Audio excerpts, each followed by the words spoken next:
welcome back to Nerdy Negroes Read the Wheel of Time for the first time. Except I'm not reading it for the first time. Only Adison is reading it for the first time. It's a little bit confusing. I mean, it's not that confusing. It's just difficult to title things concisely. But anyway, yeah, this is episode 2. This is part 2 of episode 2. Part 1 is over on the Everyday Negroes channel. If you have not watched part 1, just stop this video, go watch that now. You should already be subscribed to Everyday Negroes, so you should have already seen it there.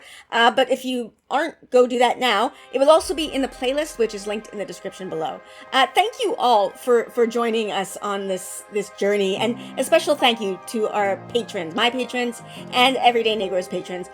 If you are a patron, you actually get access to the live stream, like when we record, and you know, if you're not there on that time, you can actually go back and watch all of the full unedited conversation that we had. So yeah, join mine or join Everyday Negroes and join in on the fun. And it really is fun. Like I love talking to Adison about I love talking to Adison anyway, he's a great guy, but I love talking to Adison about the Wheel of Time. It's so cool because he's got such a unique perspective. I mean, like, he's got the cool perspective of, you know, having watched and loved the show first, but he's just a very different person than me. Like, he has a very different take on things, and I love he's got a cool brain, and I like poking it. Like, that was the worst way I could have said that, but I do. I like poking his brain and finding out what's going on in there. So, yeah, without further ado, let's get to the show and the brain poking that I don't know why I worded it that way. That was terrible. But I'm just gonna leave it, and let's just get to the episode.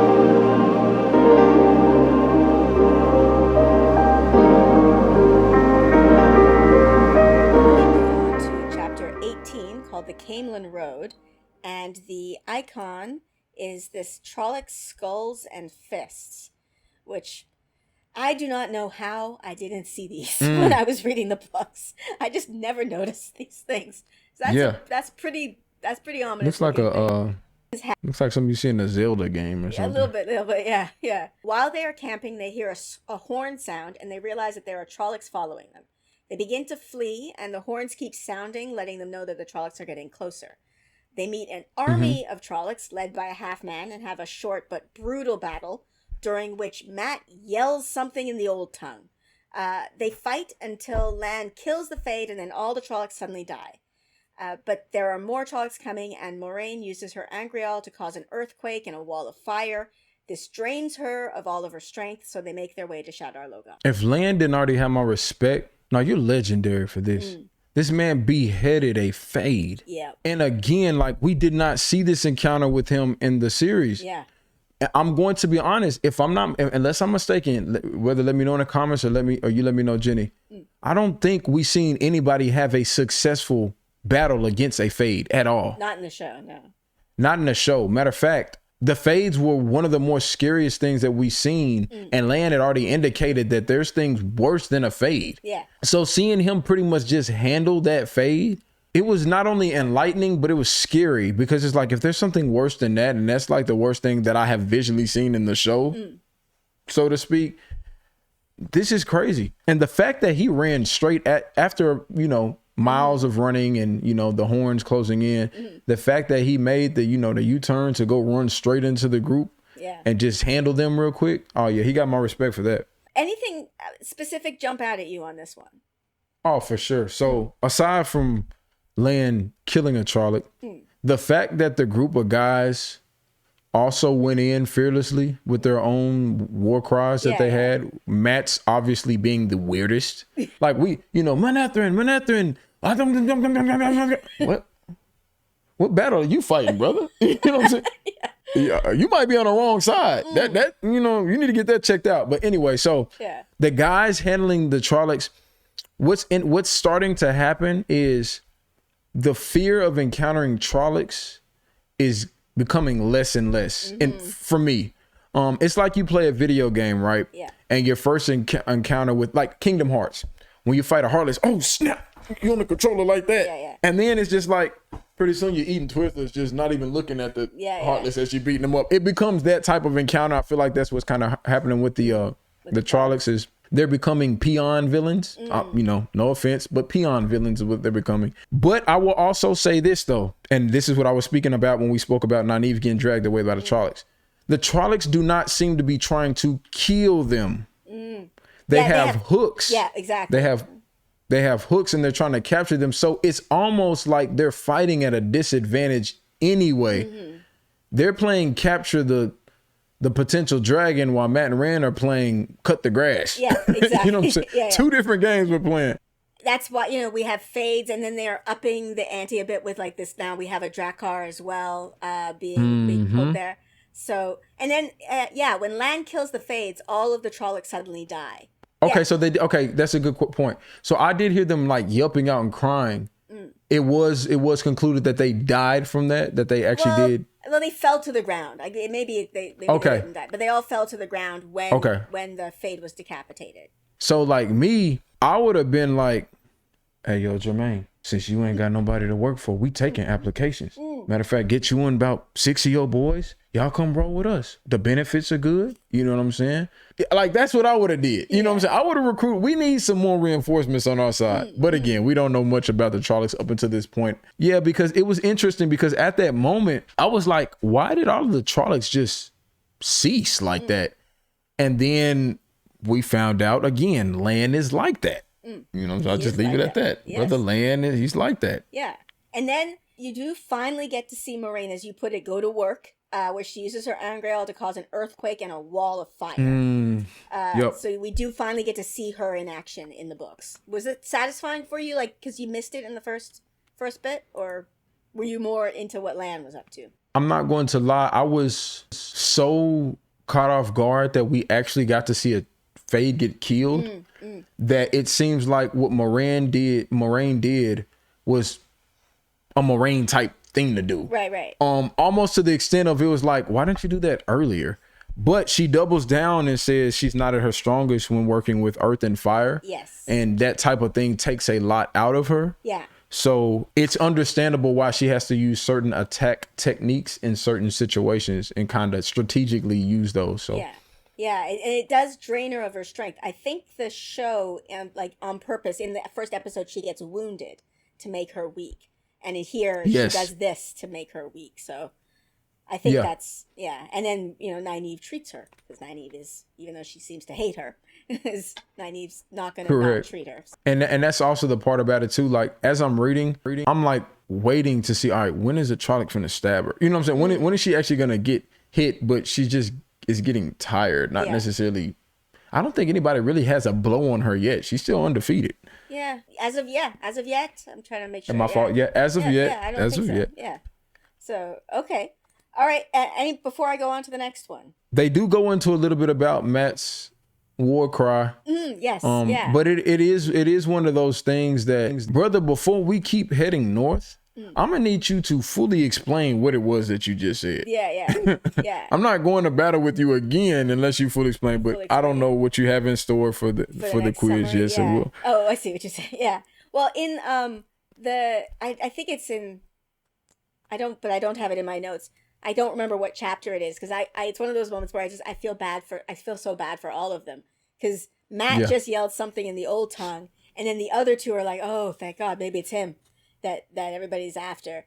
But then they feel guilty for thinking that. And then it's just like, it's a weird thought. Yeah, I feel so like all of them are in this situation of you're hoping it's not you, but then by definition, that means you're hoping it's one of your boys. Like which sucks. That's a horrible thing.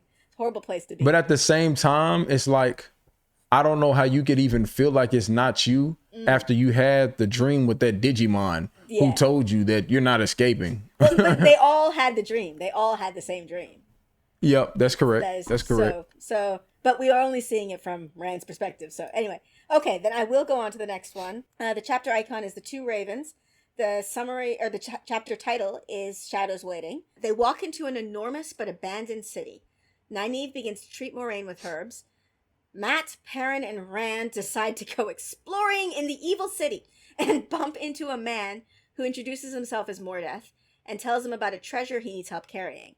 He takes him to the treasure, and then when one of them lets slip that they're heading to Tarvalon, Mordeth gets angry. Rand realizes what it was about Mordeth that was bothering him, that he doesn't have a shadow, and he says so. Mordeth then swells up and stretches and squeezes through a hole in the wall. They run back to the campsite where everyone has been worried about them. Because again, they ran off to explore an evil city. And Lan is out looking for them. They tell about Mordeth, and Moraine asks if he gave any of them anything, and they say no. She then tells the story of Shadar Logoth, how it became so obsessed with the victory of the light that it became its own kind of evil. Trollocs are scared of the city because of something that happened there, which is why they won't enter.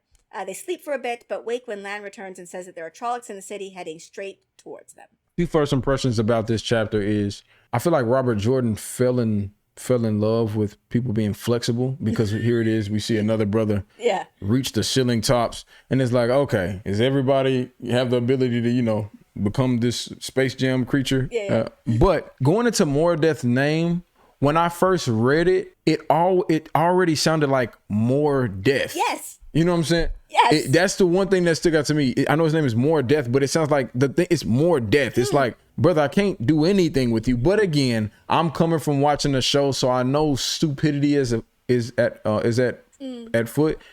We don't meet, correct me if I'm wrong again, we don't meet him like that. We just see the shadows in the city. Yeah. Correct? Yeah, okay. We don't meet anybody in the city. We just seen the shadows. So once I saw him being the only person in the city, I knew this was not a good situation. It's not a good situation at all. And again, I think Matt, Rand, and Perrin need to have a good heart-to-heart conversation about when one of us does something foolish, it doesn't mean all of us have to do something foolish. Yes. Do you know the author Brandon Sanderson at all? Yeah, I mean, from being in the Wheel of Time community. Okay. So he's the one who finished the series after Robert Jordan passed. But I think even before this, before he finished the Brother series. Smiles. Yes. Oh, nice. He talked about how when he first read these books, he was very young. I think he was in his teens. And so this didn't strike him as odd.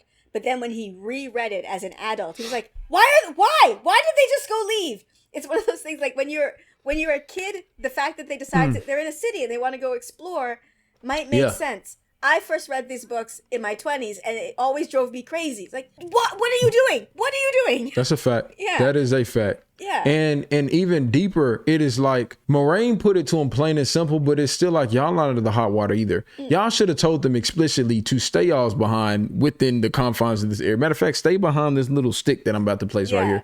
But Moraine put it to him like, fools, like, if y'all know the Trollocs don't even want to come in here, why are y'all just browsing through the city? And it's like, dang, that is true. Yeah. But at the same time, with these group of guys, you have to tell them that. Specific, you have to explicitly tell them. Yeah. Especially Brother Matt. Yeah. Especially Brother Matt. Because we see it from Rand's perspective, it's hard to know. Sorry, I said Moraine did nothing wrong. She was basically unconscious. That's true. She was getting treated at this point. She was getting treated. Man, there's some Moraine lovers in here tonight. Yes. I understand. Moraine is tired. She needs the herbs. She needs some healing. But if we're going into a demon city, I'm going to need you to explicitly say that before we get in. Because obviously you and Lan were arguing about this route in the first place before we got it. Exactly. But I do wonder if the boys snuck off. Like they don't say. But I do because they just leave. So it does have a sneak off feel. I'll say that. I agree with that. I'm not sure though, because Rand doesn't say, and then we snuck off. Like they aren't doing any of that. They were just up to their usual. That's why they didn't even say it like that. They were up to their usual behavior. Yeah, and I have it here just as a note, but you brought it up. It's the boys. Like Moraine says that Trollocs are scared of Shadar Logoth, and the boys interpret that as, oh, it's safe. But instead, like she meant it as, no, if the Trollocs are scared of this place, like we should also be more scared. So and the interesting thing about that is this too. Because I was thinking about this when I watched the series. You know, they always have the saying, the enemy of my enemy is my friend. I never oftentimes think of like two evil entities not being on the same side. Yeah. So I think this was it made me feel like not all evil people want to be evil together. We want to be evil independently. Yeah. So it kind of gave me that feel. Now, of course, things they're forced to go ahead and go in, which we can talk about a little bit later. But yeah, that's what it made me feel like. And you are completely right about Mordeth. Like his name is like this is not part of the spelling test, so whatever. It's literally Mordeth. It's Mordeth. His name is Mordeth. Like there's no other way to pronounce this. And when they meet him and he's like, there's treasure, Matt, like, sense just leaves their brain. And they, like...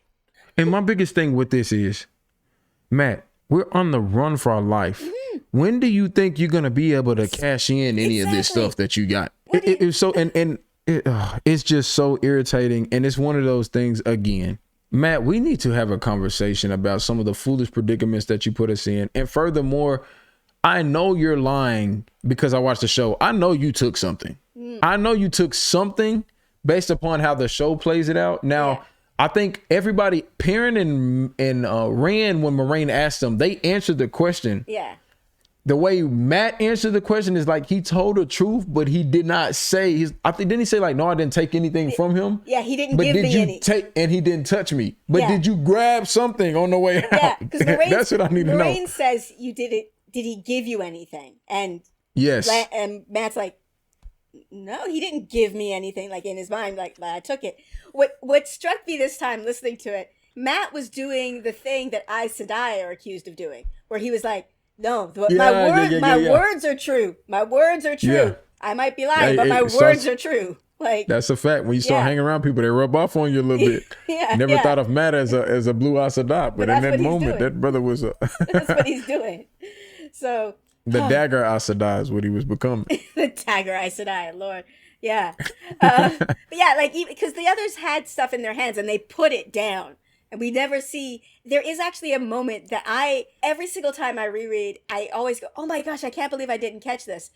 I don't know what chapter it is in. So, but I know it's in the section where Matt says, at least I got, and then he's cut off. So I think Matt was about to say, well, at least I got to keep something. Like, or at least I got the dagger. Got you. Yeah. But nobody notices it. So, okay, they go back. So after they meet Mordeth and they have that weird encounter. Do you have any other thoughts on that before I move on to the next, before we go on to the next part? Yeah, you see Nynaeve and Moraine's relationship weirdly growing because there are segments to where they don't talk at all. And then out of nowhere, Nynaeve will be talkative. Yes. And it almost makes it seem like she realized she has to gain some type of footing, or is there some advantage to her being talkative? So like she chooses when she wants to and when she does not want to. Yeah. I always think of this as like Nynaeve trying to prove her worth. Like you might have the power, but I know about herbs. You don't know anything about herbs. Look, let me lecture about this thing that I know about. Like that, that's what it feels like. It seems to be coming from a place of trying to prove something to Moraine, but yeah.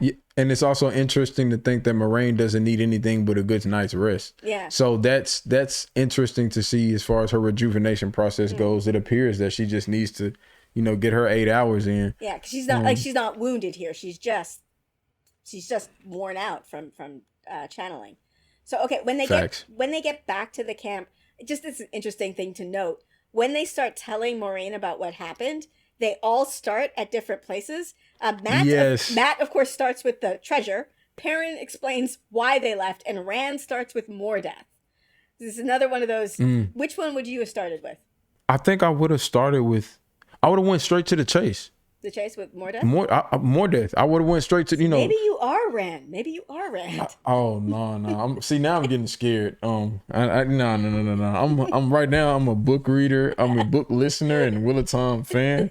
I'm not putting myself in Rand's shoes yet. All right. Not just yet. Definitely not putting myself in Matt's shoes. But yeah, I think I would have went straight to Mordeth. I think that's the key. That's the most important That's the key part of the, what does it matter? Man, yeah, there's a lot of gold over there, but we can't touch it because somebody's going to kill it. Like, let's get to the part about why we can't touch the gold. Yeah. You know what I'm saying? But yeah. See, I feel like it kind of hurts me, but I feel like I would have been Perrin in that moment. Like, no, mom, look, the reason we left, mom, no, don't get mad, mom. No. Like that's like trying to explain why, but I don't know. I think if it was a non-life or death situation, I think I would have had Perrin's footing. Yeah. But like, there's no reason for you to get mad at me if I'm telling you information that could potentially get us all killed within the next few minutes. No. But I do feel you about Perrin. Yeah, I do, because I'm a people pleaser. I think that would have been my, like, I want to, don't get mad, which is not a good place to be, but it is. Okay, and then she tells the story of Shadar Logoth. Was anything from that particularly interesting to you? Just knowing his past and how he was conniving and was, pretty much brought down the city, and he used his words to tear down situations. And I think he said he got married to somebody, and then I was confused about if they're saying the wife killed him and then killed herself. Was it something like that? The king, yeah. Sorry, yeah. I was actually just talking about the city, but you're right. The story with the king. The details of the story of the king, literally, I went back and looked at my, because I have a ebook, and looked at it. I was like, no, this has always been there. My brain was, did they add this? So just about the city, then going back to your question about the city. And describing things showed you just how vast and huge the city was. Yeah. I think there's one building they went into and he was like, the whole town could fit right here in this building. And it's like, goodness gracious, this used to be a pretty tremendous place. Also, to the fact of Moraine told them this city used to be an ally of Manetheren. It's just interesting seeing how a city that huge and that used to be such a key mark in that earth is just like not to be trifled with. Like it's like a no cross zone. Yeah. That was crazy. Yeah, because like what you were saying before about like different kinds of evil. And yes, I'm saying they do mention the king and queen of Eridol, and there's a weird I don't remember this at all until this time around. I was like, what? They talk about how the city became so obsessed with the light, like being on the side of good, that there was a phrase that they used, the victory of the light is all, so that they became their own. The phrase she says is the victory of the light is all as their deeds abandoned the light. So they were trying to do things to serve the side of good, but they did evil in the name of good, and that's what ate up the city. Interesting. Which is interesting. Very interesting. It almost makes me too, like, the weird part about it is like, I would like to see the city in all its glory. So it makes me wonder if that city could be redeemed. Furthermore, death could be removed or, put into a genie bottle and thrown out the water house in that lake over there. Whatever. Never mind. Don't throw them in a lake. It makes me wonder, because this was such a pivotal landmark in the series. It makes me wonder, is this a location that we were going to come back to and get to see in a better state? That was one of the questions I had while watching the series and while reading the book. Okay. Well, that is one of the questions you have that I will not answer. So, yes. And then this is something that, not this time around, but it's jumped out at me on like other rereads. When Lan comes back, he says that like the Trollocs are heading straight for them, and that's why they have to leave. Lan would not have had to leave and like look. Lan would not have known the Trollocs were coming if the boys hadn't left.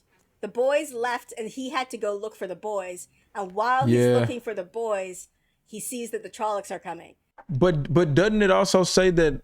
Doesn't it say Lan can sense when Trollocs are even near? So wouldn't they had some type of foresight? He might have, he might have been able before they got close. You are right about that. Before I go on to the last chapter, any further thoughts on this one? Yeah, further thoughts is, up until this point, I am a little disappointed that we hadn't seen any red body shotties. We've only heard of them. But I know they'll build things up a little bit more differently, and I'm pretty sure when they get introduced in the book, it'll be a memorable introduction or whatever that case may be. Chapter 19 was a crazy one, and again, it just kind of shows the immaturity level of the guys a little bit, even though it seemingly let them know that it's time to get on the run. The weirdest thing about this chapter is the fact that Moraine was like, yeah, that's bad, but let's all go to sleep, or let's settle in here tonight. It's like, why are we staying here another second? Like, not only because I didn't make a description of like it's as black as pitch. I was like, I've heard of pitch black. I've never heard it said in a reverse order. It's time to go. It's time to get up out of here. Do they sleep in Shadar Logoth in the book, in the show? They start to, and then I think everything goes. Matt wakes up and then goes off by himself to be an idiot. Anyway. I'll say I don't know if they got a full night's rest, but they did try to lay their heads down. Yeah. So, okay. Then let's go on to the final chapter for today. Yep. The chapter icon is the Trolloc Skull and Fist. The chapter title, Dust on the Wind. They make their way through the city, but get separated by a fog, which is called Shadar, which Moraine says will kill you with a touch. Moraine tells them all to go towards a red star, and then, because they're separated, we see Rand try to make his way through the city, and he encounters some Trollocs and a Fade, who are killed by Shadar, and it's horrifying. And then he runs into Matt and Tom, and more Trollocs chase them onto a boat. A Trolloc almost kills Rand, but then suddenly the boom of the boat swings, crashing into the Trolloc and saving Rand. Matt and Rand trade the silver coins that Moraine gave them for safe passage. And then in the middle of that, I just separated, but in the middle of that, we get a shocking perspective change. We are in Perrin's mind all of a sudden. Yes. Perrin finds Egwene, and they manage to make it out of the city, but then Trollocs chase them into a river. Perrin manages to swim to the other side. I was curious about this. I was actually going to ask you this question because I thought I might have perceived it wrong. We did start seeing Rand's perspective on things. Perrin's perspective.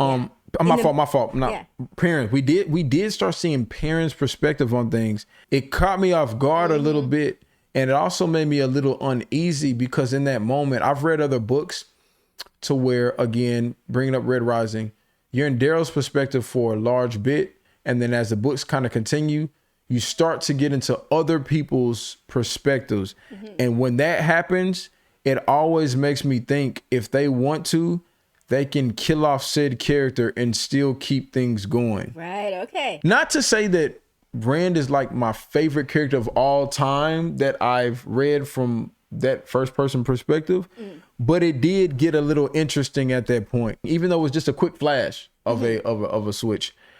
Now, when it goes to Shadar Logoth, the black shadows engulfing Trollocs and hearing the traumatic screams of the fades and things of that nature, it and we might have to go in and try to get a sponsorship with Target or Walmart. Are you familiar with the game? You familiar with the game The Floor is Lava? Yes. We need to make a game called The Floor is Shadar Logoth. Yeah. The name of the evil is called Mashadar. The city is Shadar Logoth. And I'm fascinated by this because you are saying the floor because you are picturing the show where it's the black. Yes. In the books, it's a gray fog. Like it comes oozing down over the wall. So but I know why your mind is doing that. Because in the books, it is just fog. But the fog, if it touches you, it'll kill you. So it's kind of like the mist fog then a little bit. Yeah. Interesting. Yeah. Okay. Yeah. So that's what it made me think of. Now we're getting to where the group gets split, which is starting to feel like, again, we're getting back to the show a little bit. Yeah. we're getting back to the show. Now, again, it's still a little bit different having Tom and Rand and Matt paired. Yeah. And then also we're getting the sense of whether it's already implied because the characters already grew up together that Egwene and Perrin are going to develop their relationship as they start on their voyage a lot closer with one another. So it is interesting seeing the split. So you think Perrin and Egwene will find each other? Because right now they met and then they jumped into the river, or they ran into the river, and we see Perrin make it to the other side, but we haven't seen Egwene. It makes me feel like they're gonna group characters, so it feels like Egwene and Perrin will get together. Okay. Although I know everybody being together in the show was not how the book turned. Well, not how the book turned out. Was not how the source material was. Yeah. It's like funny. I have to kind of I conscious it. Yeah. But I feel like Egwene and Perrin will link up, or if not, he might just go on his solo voyage. It'll be interesting too how we get to keep tabs on that, and if they will go back to seeing things from Perrin's perspective. And then we have Matt, Rand, and Tom. Now they're on a boat. Sorry, I have that song from Lonely Island in my head, but they're on a boat. They just landed on this boat, which did not happen in the show at all. It's like you had Matt and Rand together, no Tom, obviously, but there was no boat involved whatsoever. I don't know why when you said song, I had a remix to take a trip on my little ferryman ship. Rand, Matt, and Perrin, bringing Tom to. That was much more wholesome than the song that was in my head. So I love it. But yeah, so going to the ship or the ferryman's boat, this was so funny because as we recall, Moraine had already told them ferrymen, they're pretty shallow people sometimes. Like they'll sell their own mother out for some silver. And it's so funny to see the ferryman in this situation say he wouldn't even give free passage to his mother. Then he doubles down on that when Matt and Rand are saying, can we go get our friends? and said, I wouldn't even go back if my grandmother was on, on the island. So it's like, brother, you just proved everything Moraine said true. It was funny how that came back in that sense. I will say I know exactly why you're doing it, because it is Moraine's voice. It's Lan who said that. It wasn't. Dang, because it's Moraine's voice you're hearing in your head. But yeah. So, okay. And then, they pay him their coins. When they land on the boat, a Trolloc tries to catch them, and then a boom hits the Trolloc, and then gets, now they're safe on the boat. Gelb is the guy that Rand lands on. Brother. Yeah. Who was asleep. Brother Gelb. Who was asleep. It's like, Gail, wake your lazy behind up, brother. Yeah, exactly. Sorry, I'm just imagining his situation. He's asleep he should be watching, but he wasn't. He was asleep. Yeah. And literally somebody just landed on his chest, foot first. Like somebody just jumped on his chest. He deserved that. I'm not gonna lie. I don't know much about Gil or his history, but he seemed like he deserved that. Yeah, lazy. He should have been awake. Would have seen the Trollocs coming. Do you have any further thoughts on this chapter before we move on to the quiz? Yeah. So the question I had about this chapter was, again, for them to have passage, Matt and Rand had to give up the silver coins that Moraine gave them. Yes. And it made me wonder if there will be consequences for giving that up, because Tom said, like, yo, I could have just played them a song and we would have been straight. Yeah. But seeing that, because there are like a lot of situations to where they held on to the coin. I think Rand had contemplated giving it up for a few other situations, or at least one other circumstance. But how easily they, gave it up in that instance, especially knowing Matt and how much he seems to like, money.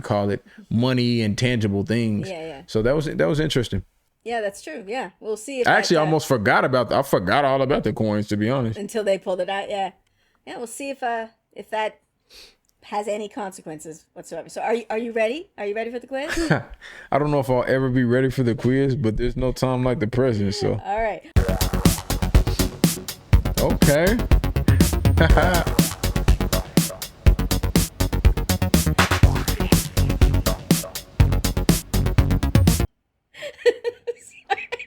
Oh, my fault. Watching you dance. I made it real 80s because I'm old. So the robot of time. Yeah, exactly. All right, so quiz question number 1. What weapon did each of the boys bring? Do you remember what weapon each of them brought? Rand has his sword, right? His hand-marked sword. Perrin has his axe that he hides underneath his jacket from time to time. And then Matt has the arrows. Yes. Correct? Perfect answer. Yes. Look at you. Yes. I need an applause soundtrack. That's it. The light be with me. Indeed. Yes. The light be with me. Oh my Lord. Not the kind of the white cloaks talking about. Yeah, exactly. Exactly. And it is interesting to think about, because in the show, Rand does have the sword, but we never see him really use it. Except that he kind of we see people look at it quite a bit. Yeah, and he uselessly points it at Lan at one point. Lan, it's a joke. It's a joke when we talk about sometimes, because Rand has a sword and Lan has a finger, and Lan wins. In the show. Again, just emasculating Brother Rand. Yes. Man, goodness gracious. All right, question number 2. We learned the names of 4 horses. We learned the names of Rand's horse, Egwene's horse, Moraine's horse, and Lan's horse. Do you remember any of their names? I remember Cloud. Yes, that's Rand's horse. And Bella. That's Egwene's. Dang. Those are the 2 I remember.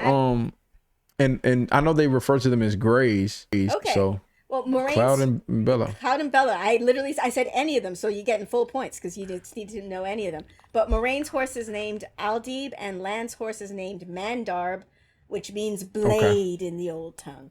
It's a weird thing. I know the names of way too many horses because of these books. Well, let's move on then to question number 3.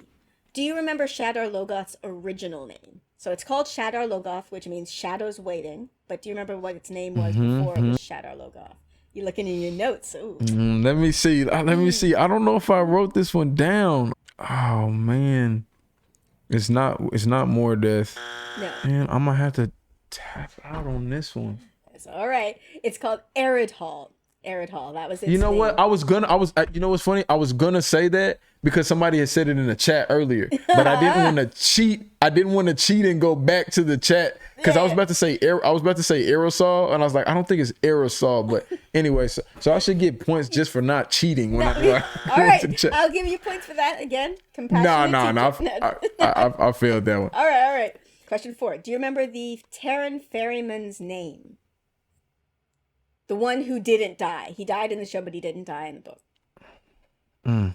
Brother Swamp? No, it's Hightower. He's called Master Hightower. Master Hightower, that is right. Yeah, Matt makes a joke like, he never saw Hightower in his life because Matt is Matt. Oh, yeah. Makes sense. Yeah, yes. I remember now. Okay, number 5. What are Moraine and Land's aliases? Okay. I'm gonna go Alice, and I'm gonna go Andar, right? Oh, it's Andra. It's Andra. Oh, my fault. Hold on. Yeah, it is. Now, that is in my notes. I tried to say it off the top so I look cool by not looking down at my phone. But Alice and Andra. Yep. I had those in my notes. You got it. That's perfect. Okay. All right. And then the last question before the spelling. So we have one more question, then the spelling. What are the 5 powers? When Moraine is explaining the powers to Egwene, she says what the 5 powers are. Oh, dang. I know I'm gonna butcher this one, but I know they do a lot of talking about earth, wind, air, and fire. Yes. Earth, wind, air, fire. Yeah, there's one more. What is another thing that I could see somebody putting on a song with earth, wind, air, and fire? I'm gonna go the ability to take a nap. Oh my goodness, I wish that was it. Napability? Napability, yes. That's exactly it. That is what, no, it's spirit. It's spirit. So it's earth, air, wind, fire, earth, air, water, fire, spirit. Yeah. So, okay. And now we have the spelling one. And you probably might have an easier one with this one because of the way Rosamund Pike pronounces it. The drag car. She says drag car. So, okay. Drag car. So you're saying it's spelled a lot closer to how it... I always said Drakkar, but she says drag car. So I had to guess. I would say Dracacar. But you said Drakkar, or Drachar. Yeah, I know that's 2 guesses. I think I'm gonna hear like a if I do one more. So this is how she spells it: Draghkar. I knew it had an H in there. I knew it had an H in there. Yeah.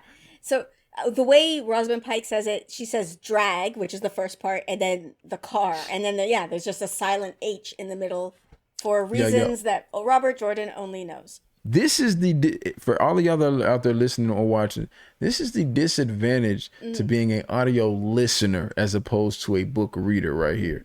Your spelling could be challenged from time to time, especially when you have brothers as creative as Robert Jordan and Brian Sanderson who have spellings of things that are, not like words we see on Aquila and the Bee. Yeah, exactly. They make no sense. So, he just loved throwing in random H's, just willy-nilly. So just, throw H's in, you'll be fine. You'll be fine. So, okay, that is the end of my quiz. Do you have any just thoughts on this, like how it lined up with the books, how it didn't, or how it lined up with the show, I should say? Overall thoughts are, during this reading, there were things, and we've talked about it during today's episode. There's several things that it's like, dang, I wish that could have played out on scene. If you had to pick one thing from chapters 11 through 20, just one scene that you would have liked to see play out on screen, which one would you choose? I would like to see the Trollocs and Shadar Logoth, and I would like to see a Trolloc get like that scene, like with the Trolloc, or actually it's a fade, I think, and Trollocs as well, getting eaten by Shadar Logoth is so evocative, like the silent scream that Rand can feel in his bones.